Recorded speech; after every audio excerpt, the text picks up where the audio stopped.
The medical case, Dania Shalabu, would sound like this. Mother died at the age of 29 in 1983 of breast cancer. And in 2012, I was diagnosed with a tumor, a cancer in my right breast. It was 0.5 centimeter large. It was 1 lymph node invaded, estrogen and progesterone positive, HER2 negative, and no metastasis, fortunately. And I had a surgery in the month of July, and it was followed by 8 cycles of CE, if I remember correctly, and Taxotere. And I had no radiotherapy. Now, what is it so relevant about this story? Because I'm sure that it resembles many other stories. What is relevant is that I had a reconstruction, and I am grateful forever to the professor and his medical team for the extra effort that they put in that surgery. Yeah? It was an immediate reconstruction using Becker 35 expander, and simply I think that reconstruction, that surgery helped me become happier and stronger, and this is what I want to share with you today, the impact that may have on a patient such a surgery. And I realize now, because I remember the day of the surgery, that it took 5 hours, some other patients were not having the surgery in the last day, so it was quite of a headache, and also the recovery, and this is why I say that thank you again for the extra effort. Now, the cancer is a very pervert disease, and I think that breast cancer is a very, very pervert disease, because it hits the woman at all her layers as a human being. I used to see myself as having layers. You know, I'm a professional, I'm a wife, I'm a mother, I'm a woman, I'm a body, and I'm a spirit.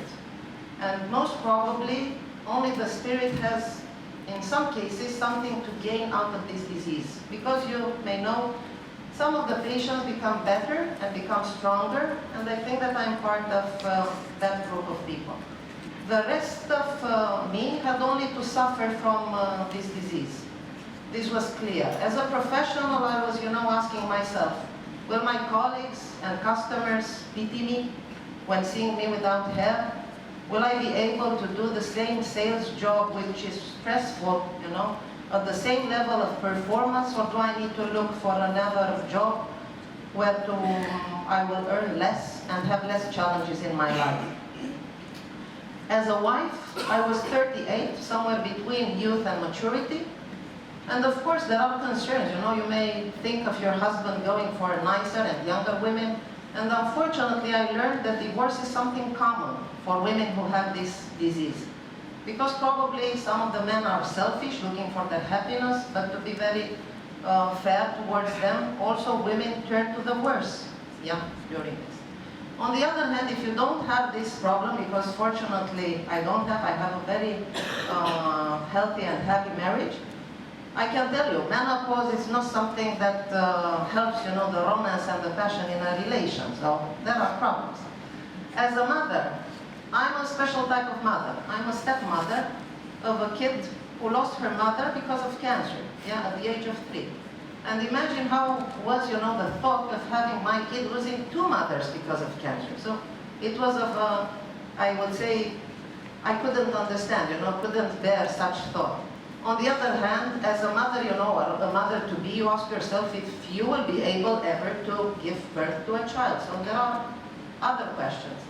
Now, as a woman I always, like to dress nice. And I was wondering, do I need to change all my wardrobe? Will I be able to run freely, to swim freely? Do I need to take care each time I bend, I run, I dance? So on and so forth. And of course, all these questions were only hiding other questions. Will I die? Will I survive? Will I survive 5 years? And the question is, 5 years is a long period of time or a short period of time? Because it's not clear, but everyone talks about the 5 years, And then, okay, if I don't die, will I survive? Will I have a recurrence in 1 year, in 20? All in all, because I don't want to continue with the list of questions that were spinning around in my head, my point is very clear. A woman having this disease only becomes hairless, uglier, weaker, and more vulnerable.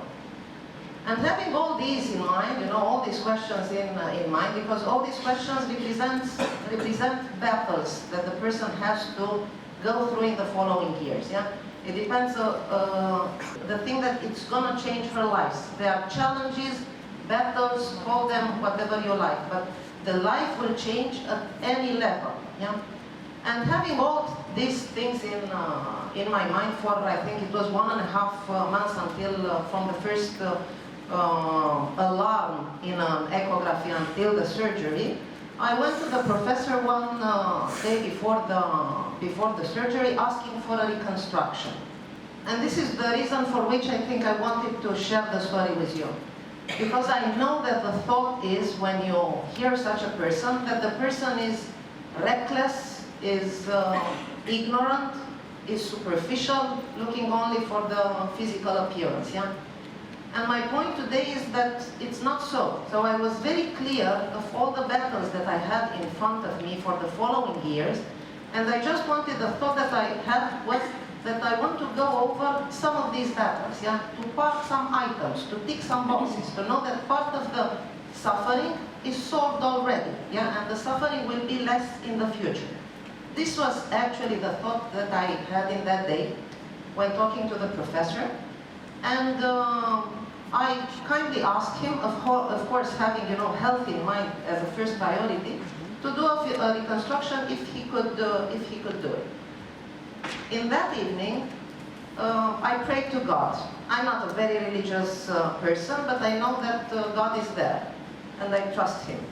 And my request to God was, God, please do the best and inspire the professor to do a masterpiece. This was the term that I was using also when talking to my husband, daughter, friends, so on and so on. Masterpiece. I wanted a masterpiece to get the maximum out of the situation. And somehow the thought went to the professor, because indeed he did a surgery of which I think he is very proud of. And what is important to take out of this story is not only the physical and social impact on my life, which was good, but it's also the spiritual and psychological impact of the reconstruction, because somehow it gave me the feeling that God is there, He listens, He helps me, and somehow I'm controlling just a bit my life from now on. And what is important is that somehow the motivation to go through the entire journey of the cancer treatment was based on this reconstruction. Yeah, it was my will, and I think that any patient needs to have their wills, yeah, something to give them strength to move forward. And this was giving me strength. And now, in the end of what I wanted to share, to come back to the term beautiful in the title of the conference, I think that beauty gives somehow the measure of society and how civilized it is. Because a society which is not civilized, which is primitive, definitely do not respect life. And the society that is more civilized respects life, but also beauty. And I think that us Romanians are somewhat in between. We put a lot of focus on survival and health, which is good because it's definitely the most important. But we need to start thinking of beauty as well, because it helps people become stronger and happier.